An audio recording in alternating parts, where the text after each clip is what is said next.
नमस्कार। विभाग देख रहे हैं आप, आपके साथ मैं हूं साकिब सुमन। विभाग में एक बार फिर से मसला किसानों का है, लेकिन आज थोड़ा सा किसान आंदोलन से इतर हम जाना चाहेंगे और आज बात राकेश टिकैत के उस एक स्टेटमेंट की करेंगे जिसमें वो ये कह रहे हैं कि सरकार को अनाज नहीं देंगे, अनाज को आग लगा देंगे, फसल को आग लगा देंगे। इसका मतलब सीधे तौर पर हिंदुस्तान की भंडारण व्यवस्था से जुड़ा हुआ है। इसका सीधा असर हिंदुस्तान के भंडारण पर पड़ेगा। तो आज हमारी टीम ने, विभाग की टीम ने यह रिसर्च किया कि हिंदुस्तान में भंडारण की स्थिति इस वक्त क्या है। अगर किसान इस साल अपने फसल को, अपने अनाज को सरकार को नहीं देते हैं तो भंडारण की व्यवस्था कितने वक्त तक हिंदुस्तान में आगे बढ़ सकती है, यह बेहद अहम है। शुरुआत करते हैं विभाग की और आज पल पल के अपडेट से हम कराएंगे आपको रूबरू।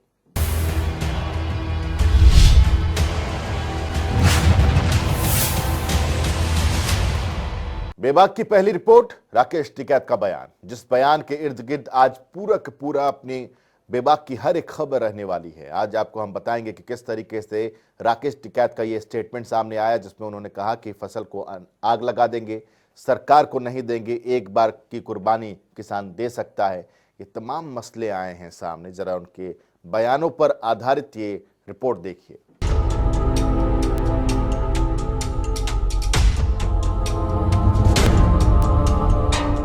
फसल की कुर्बानी की जरूरत पड़ी तो खड़ी फसलों में आग लगानी पड़ेगी। सुना आपने, ये है किसानों के दिग्गज नेता राकेश टिकैत, जिनके आंसुओं ने 26 जनवरी को हुई हिंसा की वजह से कमजोर पड़ते किसान आंदोलन में नई जान फूंक दी थी। और इन्होंने ही दावा किया है कि 26 जनवरी के दिन हुए ट्रैक्टर मार्च में शामिल होने आए 4 लाख ट्रैक्टरों का नेतृत्व भी उन्होंने ही किया था। ऐसे में राकेश टिकैत की किसानों से एक अपील बेहद मायने रखती है और इस तरह की बयानबाजी पूरे देश के लिए घातक साबित हो सकती है। आपको बता दें कि गुरुवार को भारतीय किसान यूनियन के राष्ट्रीय प्रवक्ता राकेश टिकैत ने हिसार के खरक पुनिया में महापंचायत की, जहां उन्होंने कहा, अभी हालात ये हैं कि सरकार सोच रही है कि 2 महीनों में किसान फसल की कटाई करने के लिए गांव वापस लौट जाएंगे, लेकिन ऐसा नहीं है। देश के किसानों को बलिदान देना होगा, खड़ी फसल को आग लगा देंगे। आपको हाथ उठा के करना पड़ेगा कि एक फसल की कुर्बानी की जरूरत पड़ी तो खड़ी फसलों में आग लगानी पड़ेगी। हटाओ, सरकार गलत फहमी में ना रहे कि किसान फसल कटाई पे गांव आएगा।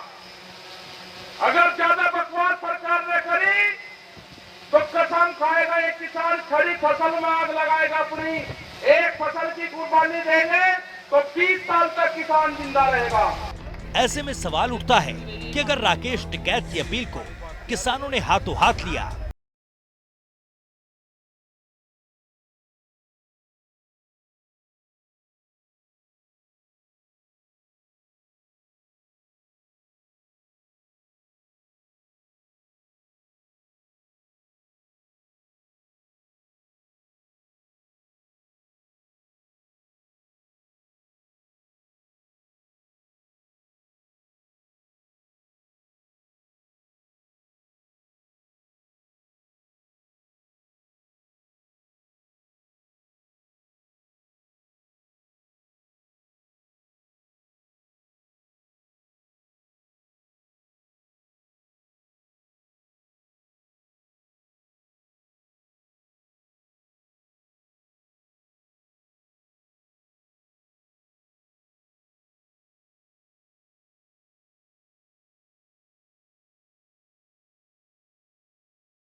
फसलों को मंडियों में पहुंचने से पहले ही खेतों में जला दें, मसलन सरकार तक पहुंचने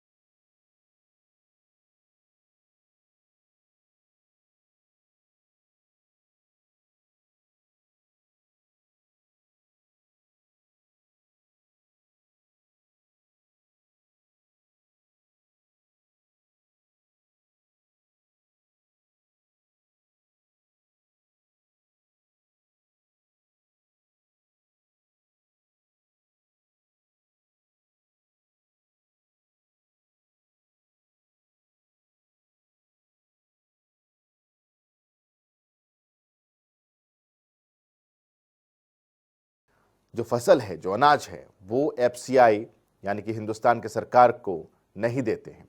और अगर वो नहीं देते हैं तो फिर इसका असर किस तरीके से देखने को मिलेगा? क्या हिंदुस्तान में जो भंडारण क्षमता है उस क्षमता पर कितना असर पड़ेगा? और अगर किसान इस बार अपनी फसल को नहीं देते हैं, अनाज नहीं देते हैं, तो उस भंडारण से हिंदुस्तान का पेट कब तक भरा जा सकेगा? ये समझना बहुत जरूरी है।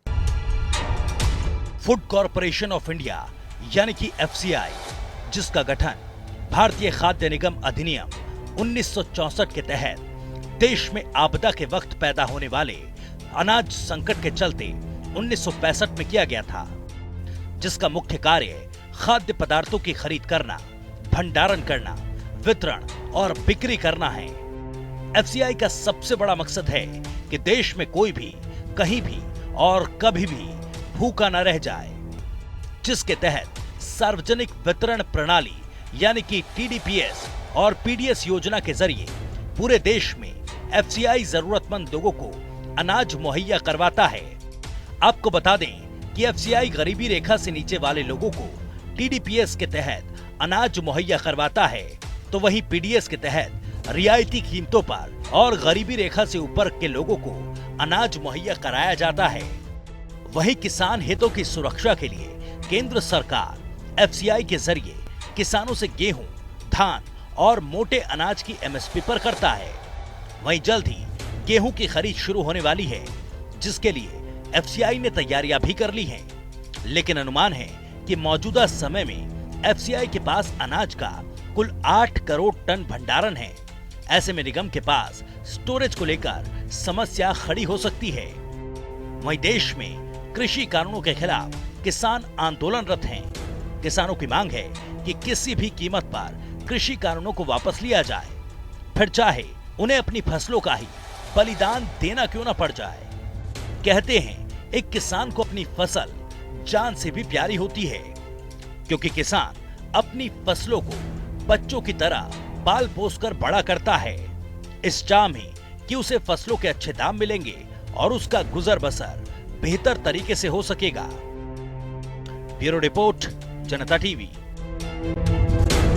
फूड कॉरपोरेशन ऑफ इंडिया यानी कि एफसीआई भंडारण करती है, किसानों से उनके अनाज को लेती है और स्टोर करती है। ये एक स्टोरेज की प्रथा है, एक तरीका है। लेकिन हर साल इस तरह की खबरें सामने आती हैं कि अनाज सड़ गए, बर्बाद हो गए। भंडारण की व्यवस्था हिंदुस्तान में कैसी है, ये समझना बहुत जरूरी है। क्या हिंदुस्तान विदेशी मुल्कों की तरह भंडारण की सुविधा के साथ लैस है? समझिए इस रिपोर्ट में।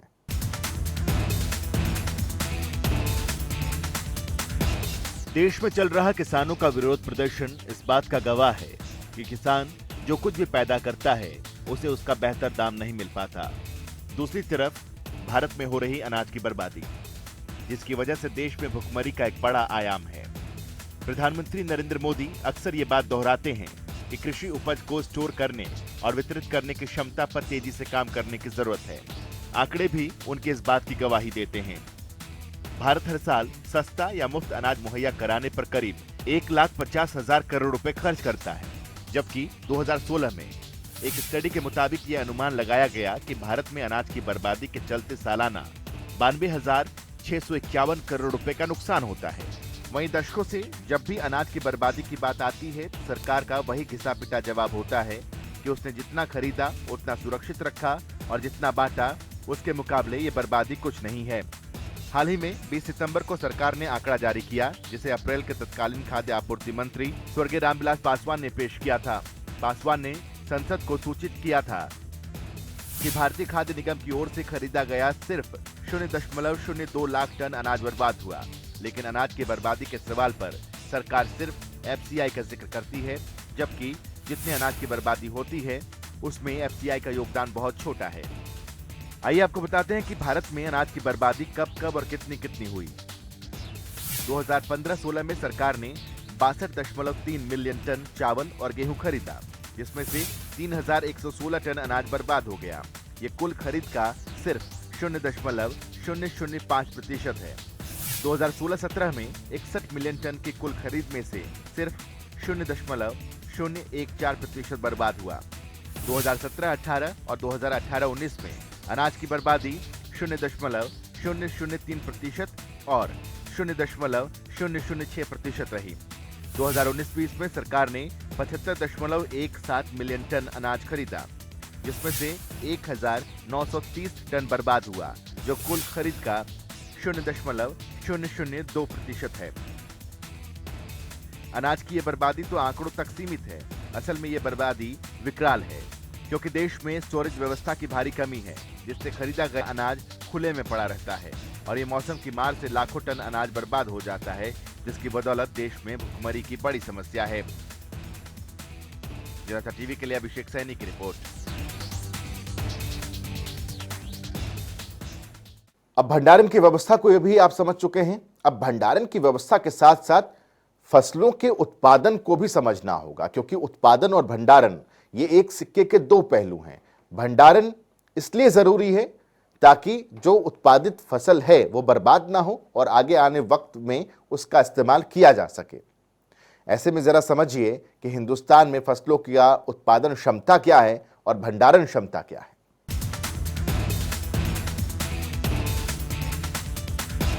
भारत में जहां एक और जरूरत से ज्यादा अनाज उगाया जाता है, तो वहीं बड़ी मात्रा में अनाज बर्बाद भी हो जाता है। ऐसे में सरकार एफसीआई के गोदामों में कम बर्बादी का हवाला देती है, लेकिन नुकसान बहुत ज्यादा व्यापक है। भारत में अनाज का कुल उत्पादन लगभग 30 करोड़ टन है और एफसीआई सिर्फ 8 करोड़ टन की खरीद करता है, जो भारत के कुल उत्पादन का करीब 1/4 है। वहीं बचे हुए अनाज का ज्यादातर हिस्सा खुले में पड़ा रहता है। कई तरह के अनाजों में भारत सबसे ज्यादा उत्पादन करता है, लेकिन दशकों से अनाज की बर्बादी का चलन बना हुआ है। 2019-20 में कुल अनाज उत्पादन 292 मिलियन टन अनुमानित था, जबकि अनुमान के मुताबिक एक साल में देश की कुल जनसंख्या को खिलाने के लिए 225 से 230 मिलियन टन की जरूरत होती है। फिर भी देश में बड़ी जनसंख्या को खाने का संकट रहता है और भारत इसके लिए संघर्ष कर रहा है।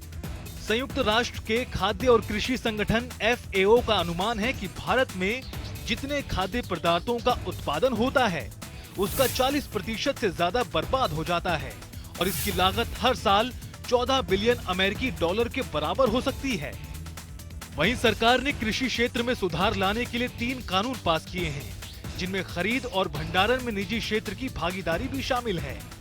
लेकिन इन कानूनों को लेकर हरियाणा और पंजाब जैसे राज्यों के किसान नाराज हैं और सरकार किसानों से बातचीत की कोशिश कर रही है। अब बहुत कुछ बातचीत पर भी निर्भर करेगा कि वो किसानों की मांगों और आशंकाओं को दूर करने के लिए कितनी तैयार हैं। वहीं सरकार अनाज की बर्बादी को रोकने के लिए कई उपाय भी करती रही है। पिछले कुछ सालों में एनडीए सरकार ने कृषि उपज के भंडारण पर काफी ध्यान केंद्रित किया। वहीं संपदा नाम की 6000 करोड़ रुपए की परियोजना को सरकारी और प्राइवेट प्लेयर्स की मदद से आगे बढ़ाया जा रहा है। ये कृषि उत्पादों के लिए एकीकृत सप्लाई कोल्ड चेन विकसित करने की एक राष्ट्रीय योजना है। जनता टीवी के लिए अभिषेक सैनी की रिपोर्ट। अब इन तमाम चीजों को समझने के बाद बेबाक की टीम एक और रिसर्च पर पहुंची कि जब हिंदुस्तान में भंडारण की इतनी अच्छी सुविधा है और आगे आने वाले 10 महीने और 1 साल तक अगर फसल की आवक नहीं भी होती है, अनाज का भंडारण नहीं भी होता है, तो भी हिंदुस्तान का पेट भरा रहेगा। तो ऐसे में हिंदुस्तान में भुखमरी की स्थिति क्यों है? आज हिंदुस्तान एक ऐसे पायदान पर आकर टिका हुआ है जहां पर देश में कुपोषण और भुखमरी की स्थिति सिर चढ़ी हुई है। ऐसे में सवाल उठता है कि आखिर यह स्थिति क्यों है। देखिए रिसर्च के साथ ये रिपोर्ट।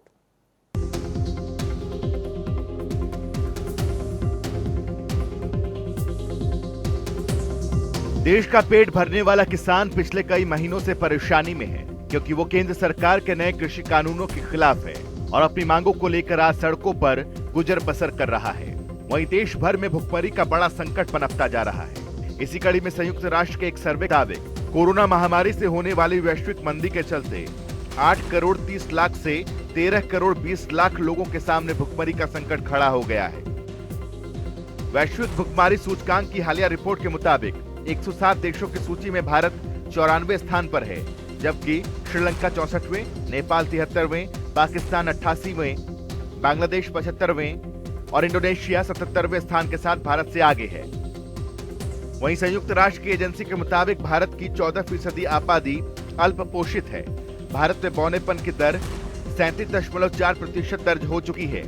ये क्रॉनिक कुपोषण के लक्षण हैं। संतोषजनक ये है कि भारत में बाल मृत्यु दर में सुधार हुआ है, जो इस समय 3.7% है। संयुक्त राष्ट्र की एक रिपोर्ट के मुताबिक 2030 तक दुनिया से भुखमरी और कुपोषण का खात्मा करने का संकल्प है। भारत सरकार भी भूख से लड़ने के लिए कई प्रोग्राम चला रही है। साल 2013 में पारित राष्ट्रीय खाद्य सुरक्षा अधिनियम का मकसद जरूरतमंदों को खाद्य सामग्री उपलब्ध कराना है।